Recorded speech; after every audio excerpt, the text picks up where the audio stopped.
Hello guys यार, कैसे हैं आप सभी लोग। तो यहाँ पे अगर आप भी क्रिप्टो में ट्रेडिंग या फिर इन्वेस्टमेंट करते हैं तो थोड़ा आपको याद दिला दूं कि आज से 28 दिन बाद यानी कि काउंटडाउन शुरू हो चुका है। 1 जुलाई से आपके क्रिप्टो के हर ट्रेडिंग पे 1% टीडीएस यहाँ पे कटना शुरू हो जाएगा। बता दूं 1 अप्रैल से ऑलरेडी 30% टैक्स लागू हो चुका है, यानी कि 1 अप्रैल से आपने जितने भी क्रिप्टो में प्रॉफिट अर्न किया है, वैसे मेरे को लगता नहीं यार किसी ने किए हैं, फिर भी अगर किए हैं तो उसके ऊपर 30% टैक्स आपको देना होगा इस साल के फाइनेंशियल ईयर के एंड में, जितना भी आपने क्रिप्टो से प्रॉफिट अर्न किया है। और अगर लॉस किया है तो वो आप अपना समझे, प्रॉफिट पे गवर्नमेंट टैक्स लेगी। और 1% जो क्रिप्टो पे टैक्स है वो यहाँ टीडीएस है, वो आपको 1 जुलाई से लगना शुरू हो जाएगा। कुछ चीज़ यहाँ पे बता देता हूँ। अभी ये बिल्कुल भी कंफर्म नहीं है कि इंडियन एक्सचेंज तो चलो आपके जो टीडीएस है वो आपके हर सेल के ऊपर काट लेगी, आपके प्लेटफॉर्म एक्सचेंज के ऊपर ऑटोमेटिक कट जाएंगे। लेकिन इतने सारे इंटरनेशनल एक्सचेंज है, Hubei global, Binance, crypto.com, Coinbase, ये कैसे अभी टीडीएस काटेगी इसका अभी यहाँ पे कोई भी अपडेट निकल के नहीं आई है। और गवर्नमेंट इनसे कैसे डेटा लेगी कि कितना किसने ट्रेड किया, उसका अभी यहाँ पे कोई अपडेट नहीं है। तो जहाँ तक अभी अपडेट है वो ये है कि इंडियन क्रिप्टो एक्सचेंज जितने भी है आपके 1 जुलाई से 1% टीडीएस काटना शुरू हो जाएगा।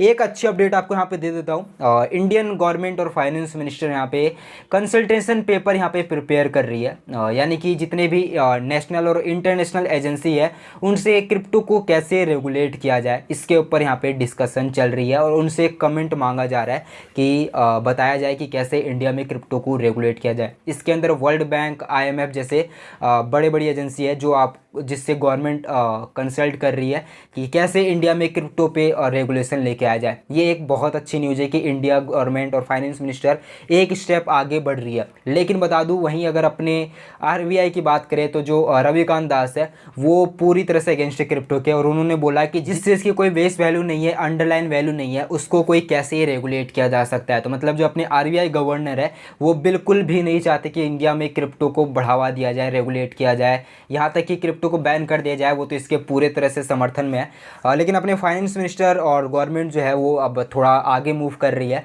और कुछ नेशनल इंटरनेशनल एजेंसी से यहाँ पे डिस्कशन चल रही है कि कैसे इंडिया में क्रिप्टो को रेगुलेट किया जाए। मेरे हिसाब से सबसे अच्छा स्टेप है इंडियन गवर्नमेंट का। टैक्स तो ले रही है, चलो अच्छी बात है, लेकिन ये जो रेगुलेशन है इसको जल्द से जल्द लेके आया जाए, क्योंकि अभी इंडिया में क्रिप्टो पे टैक्स तो आ चुका है लेकिन अभी ये बिल्कुल भी कंफर्म नहीं है कि इंडिया में क्रिप्टो लीगल है या फिर इलीगल है। मतलब बीच में अटका हुआ है, ना लीगल भी नहीं बोल रही है और ना इलीगल है ये भी नहीं बोल रही है। मतलब जब तक चल रहा है तब तक चल रहा है। तो रेगुलेशन आना बहुत ज़्यादा ज़रूरी है कि हम ये कंफर्म रहे कि इंडिया में गवर्नमेंट इसको किस हिसाब से ले रही है। तो आपको बता दिया हूँ जैसे कि आपको नेक्स्ट 1 जुलाई से आपका 1% टीडीएस कटना शुरू हो जाएगा।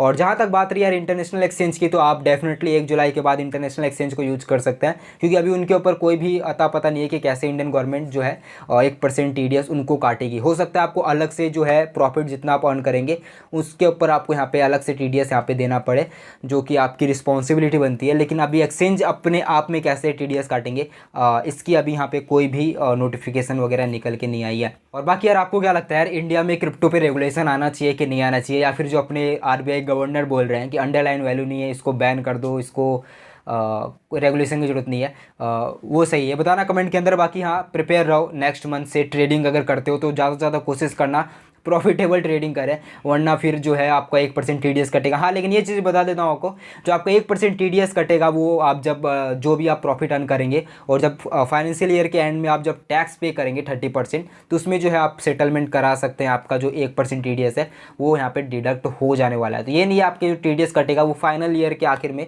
आप वापस रिटर्न ले सकते हैं, आपकी जो टैक्स होगा उसके अंदर सेटल कर सकते हैं। लेकिन हाँ, ये जरूर है कि यार आपका कैपिटल तो पूरा साल कम होता जाएगा, मतलब आप प्रॉफिट करें या फिर लॉस करें आपका कैपिटल 1% कम होता जाएगा। तो ये सही नहीं है, तो इसको यार थोड़ा सही करना चाहिए। बाकी आपका क्या कहना है कमेंट में बताना। बाकी ऐसे क्रिप्टो अपडेट के लिए बने रह सकते हैं। आज के लिए इतना ही, बाय बाय।